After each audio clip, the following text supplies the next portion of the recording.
Hey everybody, and welcome to the Infinity System. I'm Chris, the host slash core of the system, and we'd like to thank you for subscribing and for watching. We started this channel because we were diagnosed April of last year.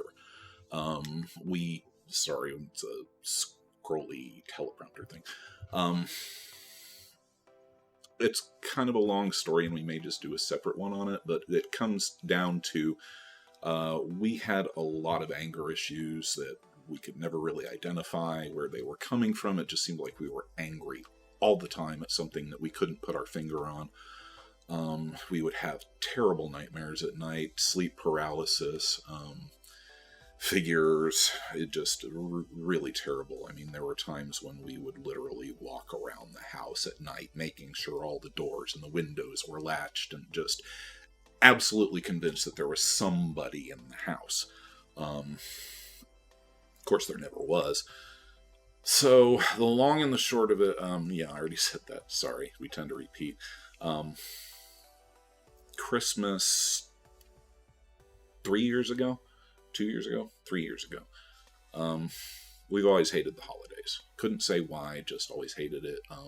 We always felt like we were on the outside of a pane of glass, looking at everybody else having a great time, you know, happy and cheery and merry and everything, and we're just like there going, let us in, we want that too, you know, but anyway, it was Christmas Day, and we just got wound up more and more and more and more. And finally, we just exploded in this really stupid and just completely off-the-wall outburst of anger. Threw our stepson out of the house. We spent the rest of the day trying to patch things up. It was like, yeah, Merry Christmas, kid, you know. Probably like one of the lowest points in our life ever. And we kind of sat there in the aftermath of it, and our wife made us promise to get help. It was at that point that we knew that we were out of control, and we needed to get the help. So we promised that we would, and we did. After some initial therapy with one of the local clinics, they diagnosed us as PTSD, generalized anxiety disorder, borderline bipolar, and that was enough for us, or for me. Sorry, we didn't know we were in us at that point. Despite that we had grown up with all the signs, you know, people in our head, we thought it was normal. Missing time, oh, everybody has that. Can't remember huge chunks of your childhood. That's a normal thing, right? So we were undergoing therapy to learn mindfulness, and started on medications to level us out. And as we were getting into the mindfulness and working with our initial therapist, some of the traumas started to come out. And we just thought it was one isolated incident when we were 15. But we had reacted really strong to it. Maybe at some point we'll go into that. Maybe not. We'll see. We do plan to address trauma on the channel. Yes, it will be triggering. We'll make sure to put up warnings. We will decide how much of our story we're going to share, what we're going to share, but we do feel strongly after watching the YouTube DID community that there is a need to address, if not trauma itself, all of the icky, sticky issues that everyone dances around by it. So keep an eye open for that, and just fair warning, we will be getting into some heavy-duty stuff. Caveat on that, we are not professionals. Okay, we are not clinicians, we can't diagnose. All we can do is share our journey and what we've learned and what we're continually learning, both from our therapist and research on the internet. But there's not much out there on DID to begin with, but specifically male body systems and older male body systems. We are almost 50. So it came as a bit of a shock. But yeah, getting back to that, we were in the therapy. So our initial therapist contacted another one, a trauma specialist, and suggested that she contact us. She did. We avoided her for 3 months. For no good reason that we could really tell. It was just we kept avoiding the phone calls and letting them go to voicemail, and then finally we called her and we began therapy. And she was, after the initial session or two, she told us that she wanted to give us a battery of tests to determine, she suspected that we had trauma, and she wanted to confirm it. There were 5 different tests that she wanted to give us, so we went in and we took the first one, and it was about 20 questions. And there goes the air conditioner, figures. It was about 20 questions, and we just answered them honestly. It was one of these things where we're sitting there and we're like, God, we could skew this any way we wanted to. But, we answered totally and completely honestly, and she got back to us later that week, and she was like, we need to schedule an appointment. I got enough out of the initial tests to know. And so the next appointment, she sat us down and she said, okay, here's the deal. You have dissociative identity disorder. And we're like, what now? You're telling us we have what now? She's like, you may be familiar with it as multiple personalities. And we're like, okay, we'd seen Sybil. Ironically, we've actually never seen Split or any of those, but we'd seen Sybil. We had seen the 3 Faces of Eve. But other than that, we had diddly. So it was like, okay, you're telling us that I am a we. And that's when she started to, fill us in on, how trauma, what DID is, how the trauma splits, well, not split, it divides the mind, how it sections itself off, how it's an incredible coping mechanism against intense trauma. And it made sense. And all of a sudden, it was as though somebody had taken a spatula, slipped it under the puzzle that was our life, and then flipped it upside down so that it's still the same puzzle, but the picture is completely different. And for the past year, we have been in therapy, trauma therapy. We're on various medications to control the symptoms of the PTSD. So they revised our diagnosis, obviously. The reason for the initial misdiagnosis, and that is actually very common in DID, is that there are many comorbid disorders, which means things that run alongside of DID and are also present. For example, PTSD, anxiety, things of that nature, possible bipolar, OSDD, things, we'll be getting into later. For those of you who are not familiar with the terminology and whatnot, don't worry, we will be doing a series of explanatory videos. But if you are curious, in the meantime, hit up the links in the description below to the Entropy System, who is one of the channels that we found right off the bat, and they are so good at explaining things in an ordinary, relatable manner. Because if you go digging on the internet, you're going to find a lot of gobbledygook and a lot of technical stuff and a lot of misinformation. Entropy System has taken all of that, sorted through it, and distilled it down to an understandable form.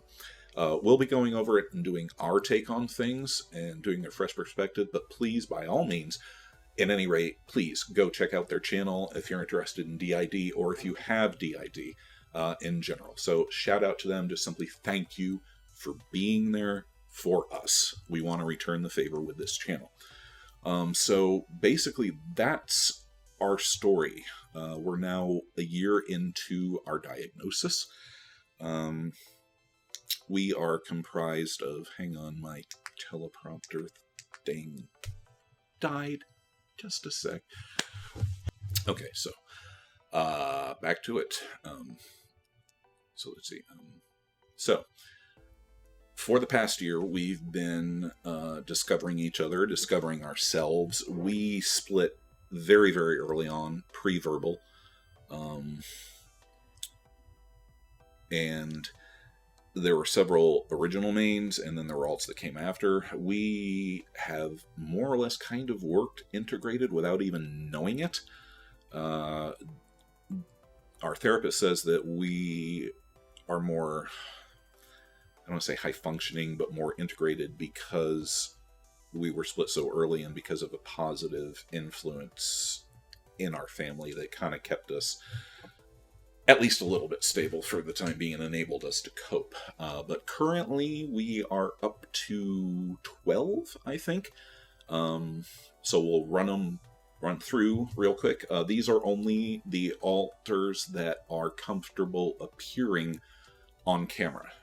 We will more than likely 99.9% probability never show the littles on camera, simply because they have been so traumatized and they are so fragile, and the rest of us keep them very safe. We are very protective of them.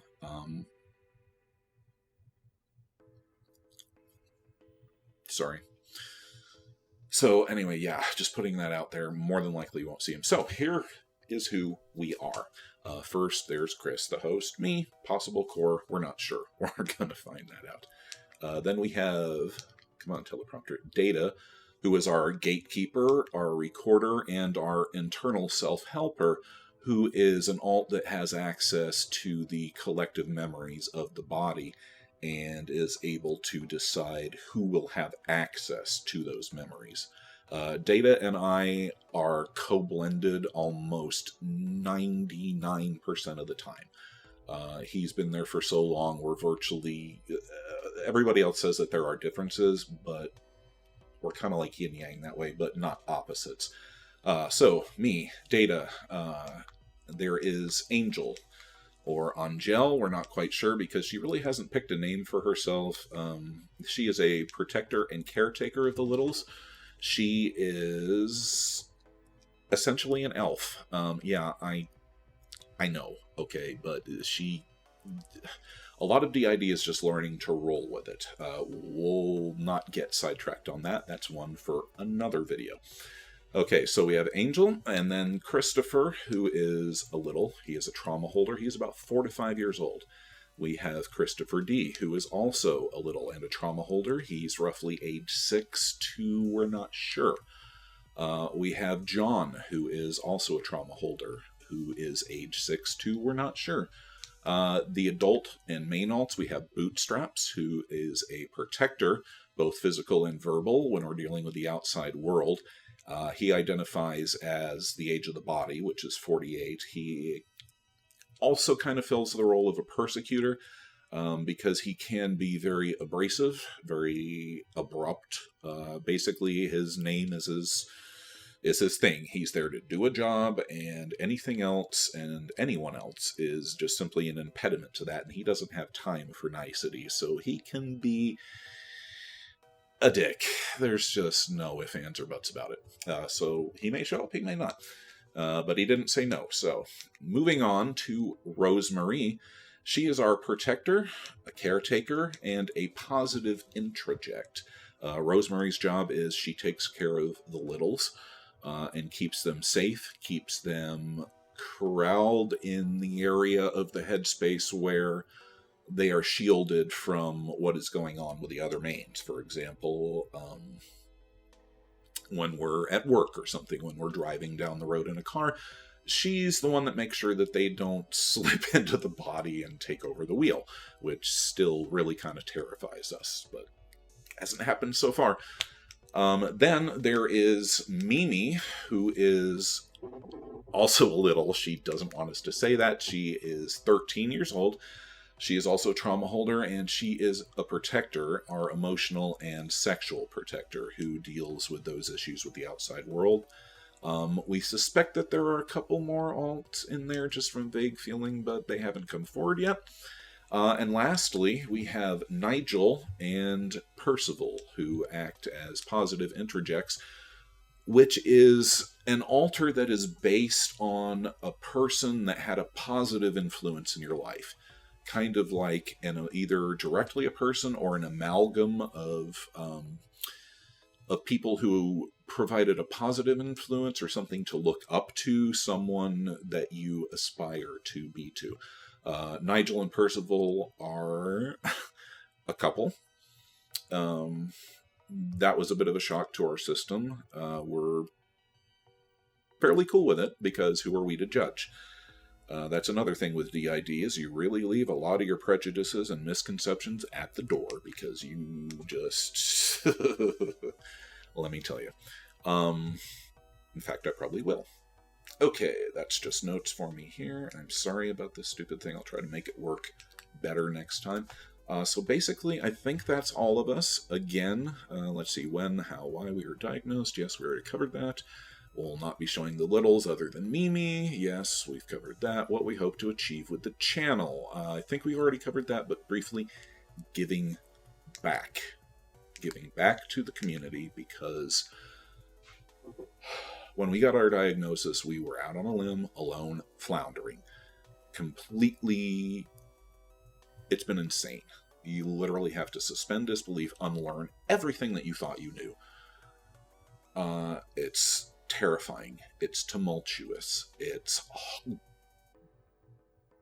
gut-wrenching and heart-wrenching, and